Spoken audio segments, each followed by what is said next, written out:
ధర్మ జిజ్ఞాసులకు శుభాశీస్సులు. ఈరోజు ఒక అద్భుతమైనటువంటి అంశాన్ని మీకు నేను తెలియచేస్తున్నాను. చెప్పే అన్ని అద్భుతాలే, గ్రహించే శ్రద్ధాభక్తి నీలో ఉంటే అన్ని సనాతన ధర్మానికి ఋషి పురుషులు మనకు అందించినటువంటి విజ్ఞానాన్ని మీకు తెలియచేయాలి అనేటటువంటి ఉద్దేశ్యమే నాది. లైక్స్ షేర్ చేయండి అనేటటువంటి అభ్యర్థన నేను చేయను. మొదటి నుంచి నేను చెప్తూ ఉన్నా. ఈరోజు అతి ముఖ్యమైనటువంటిది, ప్రతి ఇంటిలో కూడా ఉండాల్సినటువంటి ఒక దివ్య వస్తువును గురించి నేను చెప్తాను. అది లేని ఇళ్ళు అనకూడదు, కానీ శ్మశానం అని శాస్త్రం అంట. ఎందుకంటే అది ఉత్కృష్టమైనటువంటిది. లక్ష్మీ ఆగమనానికి, దేవతలు ఆగమనం కోసంగా రాక్షసులు వెళ్ళిపోయేదానికి. ఇక్కడ మనకేంది, నెగటివ్ ఎనర్జీ ఉంటుందని ఏదో ఇంగ్లీష్ పదం అంటారు, నేను అన్నాను నెగటివ్ ఎనర్జీ. కానీ అట్లా కాకుండా ఇంట్లోనేటటువంటి వాతావరణం అలక్ష్మికి సంబంధించిన. అలక్ష్మి అంటే ఏమిటి? అశ్రద్ధ. ఏ కర్మ చేయాలన్నా కూడా అశ్రద్ధ వహించటం, శరీరం సహకరించకపోవటం, ఏదో ఒక విఘ్నాలు కలగటం ఇత్యాదివన్నీ కూడా జరుగుతూ ఉంటాయి. దానికి కారణము అనేకమై ఉండొచ్చు. కానీ ఒకే ఒక్క కారణం చేత, ఒకే ఒక్క కార్యం చేత, ఒకే ఒక అనుష్ఠానం చేత లక్ష్మీ స్థిరత్వం, లక్ష్మిని తీసుకురావటం, అమ్మను ఆరాధించటం, వీటికి అత్యంత ప్రధానమైనటువంటిది ఈ యొక్క శంఖం. చూడండి, ఈ శంఖం సాధారణంగా మనకు శంఖు అనగానే అశుభాలకు ఊదుతారేమో అనే భ్రమలో ఉంటారు. ఈ ఆంధ్రప్రదేశ్ మాత్రమే నేను చూస్తున్నాను. నేను అన్ని స్టేట్స్ చూసి వచ్చిన, తిరిగిన. పశ్చిమ బెంగాల్ ఆ ప్రాంతంకి వెళ్ళినట్లయితే ప్రతి ఇంట మహిళ కూడా శంఖానాదం చేస్తుంది. ఏ ఇంట్లో శంఖానాదం వినిపిస్తుందో దేవతలు కొలువై ఉంటారు. చూడండి శంఖం యొక్క ప్రాధాన్యత.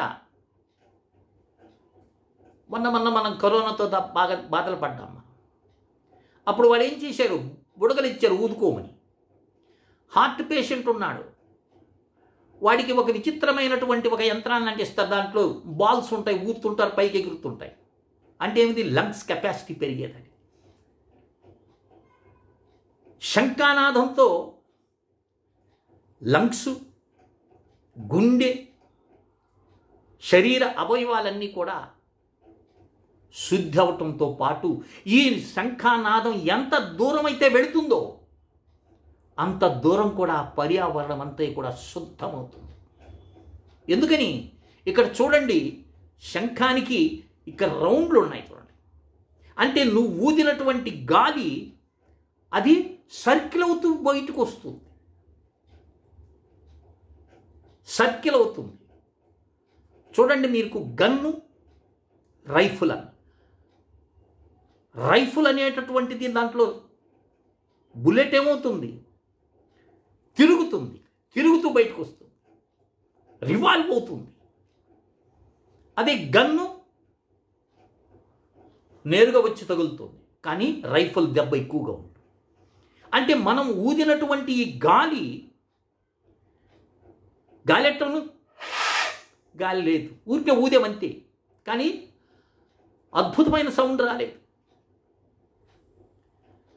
కానీ దాన్ని ఊదేటప్పుడు శ్వాసను తీసుకుంటాం, ఊపిరితిత్తుల్లో శ్వాసను నింపి దాన్ని ఒక బలంతో ఊదుతాం. ఆ ఊదినప్పుడు ఏమవుతుంది, మన శరీరం అంతా కూడా అవుతుంది. అంతర్గతంగా సముద్రం లాంటి హృదయంలో కూర్చున్నటువంటి పరమాత్మ ఒక్కసారి ఉలిక్కి పడతారు. కానీ మనం ఇలాంటి శంఖానాదాన్ని ఇంట్లో చెయ్యం. శంఖ ఊస్తే ఎవరు పోయినారు అని ప్రశ్నిస్తారని. ఇది మన దౌర్భాగ్యం.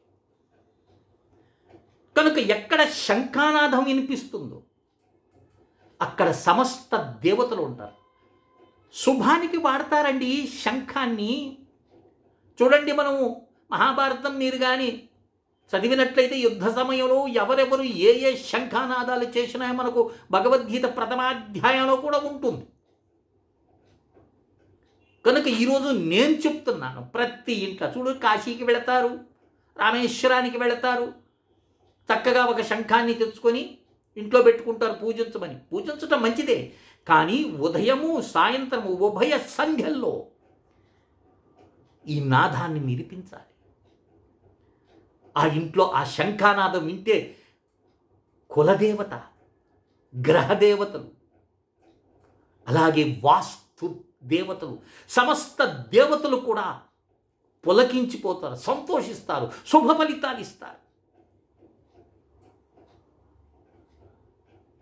భయపడవద్దు, వాళ్ళు మాట్లాడి వినవద్దండి. అశుభం అది పెట్టుకుంటే ఇది పెట్టుకుంటే అశుభమని శాస్త్రమే నీకు ప్రమాణం. అశాస్త్రాన్ని అధ్యయనం చేసి చెప్తున్నాను నేను. ప్రతి ఇంట్లో శంఖానాదం ఉండే తీర 2-3 సార్లు రాదు, అభ్యాసం చేసి చూడండి, చక్కగా మ్రోగుతుంది.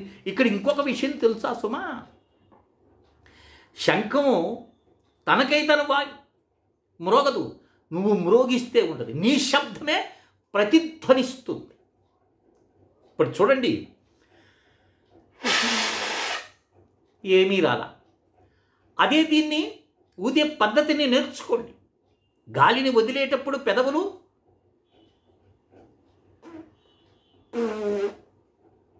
చూడండి,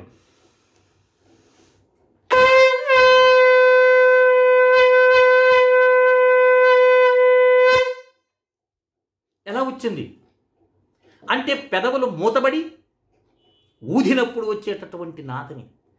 అదే మనం రాలేదు. కనుక అభ్యాసం చేసి ప్రతినిత్యం దైవారాధన గంట కడతాం కదండి. ఆగమార్థంతు దేవానాం గమనార్థంతు రాక్షసాం కురు గంటారావం తత్ర దేవతాహ్వానలాంఛనమితి గంటానాథం కృత్వా అని అంటాం. దేవతలను పిలుచుకుని వచ్చి ఇక్కడ ఉండేటటువంటి రాక్షసులందరూ కూడా వెళ్ళిపోయి మా గృహ సుఖశాంతులతో వర్ధిల్లాలని నేను గంటానాదం కూర్చున్నాను.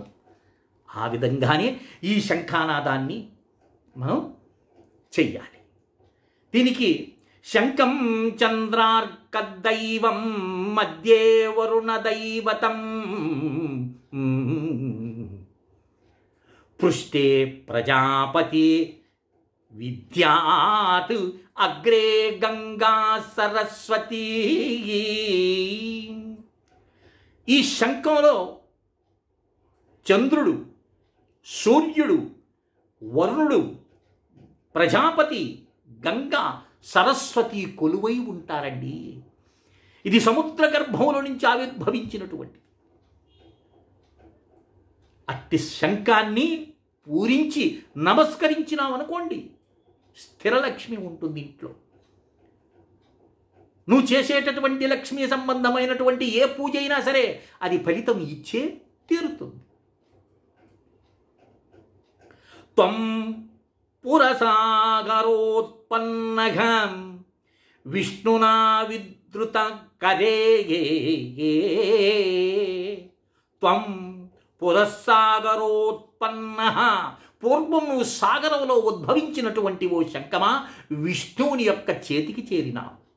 అలాంటిది విష్ణుమూర్తి చేతిలో ఉండేటటువంటి ఈ శంఖము ఈరోజు నా చేతిలో ఉందంటే నేను ఎంత సౌభాగ్యవంతుణ్ణి అని భావించాలి. పూజితఘం సర్వదేవస్యాం పాంచజన్యాన్నమోస్తుతే. కనుక ప్రతి ఒక్కడు కూడా ఈ యొక్క శంఖాన్ని పాంచజన్య అన్నాడు. అంటే శంఖానికి మనకు అభేదం ఉంది. ఇది పాంచజన్యము అంటే ఈ శంఖమేమిటి? పాంచజన్యము. 5తో జన్మించింది. పంచభూతాత్మకమైనటువంటి దేహమే పాంచజన్యము. ఇందులో పూరించేటటువంటి వాడు మహావిష్ణువు. కనుక ఓ శంఖమా నీకు నమస్కారం. త్రైలోక్యాని తీర్థాని వాసుదేవస్య ఆజ్ఞయాం శంఖే తిష్టతి విప్రేంద్రం తస్మా శంఖం ప్రపూజయే. వాసుదేవుని యొక్క ఆజ్ఞతో 3 లోకములు ఉండేటటువంటి సమస్తమైనటువంటి తీర్థములు ఎక్కడున్నాయి? శంఖంలో ఉన్నాయి. అందుకనే పోస్తారు, శంఖంతో పోస్తేనే తీర్థం అవుతుందని. అలాంటి గొప్ప గుణములు కలిగినటువంటిది జ్ఞానులు మాత్రమే, పూర్వజన్మలో విశేషమైన కర్మ చేసినటువంటి వారు మాత్రమే ఈ శంఖాన్ని పూజించటం కానీ పూరించటం కానీ చేస్తారని మనకి శాస్త్రం చెప్తుంది. ఓ పుష్పం తీసుకోండి, శంఖం మీద ఉంచండి. పాంచజన్యాయ విద్మహే పవత్మానాయ ధీమహి తన్నో శంఖ ప్రచోదయాతని ఒక్క పుష్పం ఉంచి శంఖానికి నమస్కారం చేసుకొని శంఖానాదం ఉభయ సంధ్యల్లో చేస్తూ నీ కుటుంబాన్ని ఎంతో వృద్ధిలోకి తీసుకొనైనా. నేను అశక్తుణ్ణి, నేను దరిద్రుణ్ణి అనేటటువంటి వాపోవు మాటలతో ఎందుకు నిన్ను నువ్వు కించపరుచుకుంటావు? నరుడు యొక్క ప్రయాణం నారాయణుని చేరుకునేదానికి, నరకం వైపుకు కాదు. కనుక ఉత్కృష్టమైన ఈ శంఖం గురించి ఈరోజు మీరు తెలుసుకోవాలి. ఈ చెప్పాను కదా ఈ మంత్రాలు, ఇది శంఖాన్ని పూజించేటటువంటి మంత్రాలు. కావాల్సినటువంటి వారు 9966690246 కాల్ చేస్తే మీకు నేను ఈ వాట్సాప్లో అందిస్తాను. చక్కగా రామేశ్వరంకి వెళ్ళినటువంటి వారైతేనేమి, కాశీకి వెళ్ళినటువంటి వారైతేనే చక్కగా శంఖం ఊది మరీ తెప్పించుకొని ఊదేదానికి అభ్యాసం చేయండి. అంతేగాని అయ్యో వాళ్ళ ఇంట్లో శంఖం ఊదితే ఎవరో పోతారు అనేటటువంటి అపోహల్లో పడవద్దు. శంఖము పరమాత్మని యొక్క స్వరూపము. చెప్పే కదా, శంఖంలో ఉండేటటువంటి దేవతా సమూహం. మనకి ఆ కర్మలో ఎందుకు ఊతారంటే దానికి ఒక రీజన్ ఉంది. ఎందుకని వాడిని సాగనంపుతున్నాం. సాగనంపునప్పుడు ఆ సాగనంపే విధానంలో ఏ దుష్ట శక్తులు వచ్చి వాడిని అడ్డుకుంటాయో అనేటటువంటి ఉద్దేశంతో ఆ పిండాన్ని వెతుకునేటప్పుడు మనం శంఖాన్ని ఊతాం. ఎందుకంటే ఈ పిండం వాడికి సరిగా చేరుకోవాలి అని. అంతేగాని అది అశుభ కర్మల్లో మాత్రమే ఊదాలి అనేటటువంటి నియమం లేదు. అలా తయారై కూర్చున్నాం మనం ఆంధ్రుడు. కనుక ఈ శంఖ వైభవాన్ని గ్రహించి శంఖ మంత్రాలని ప్రార్థన చేస్తూ, సాక్షాత్తు శంఖం ఇంట్లో ఉంటే లక్ష్మీనారాయణుడు ఇంట్లో ఉన్నట్టే ఆ యొక్క ధ్వనితో వాళ్ళు పులకించిపోతారు. మీ గృహమే కాదు, మీ చుట్టుపక్కల ఉన్నటువంటి వారు కూడా ఈ శంఖానాదంతో పులకిస్తారు. వాళ్ళ గృహాలు శుద్ధి అవుతాయి.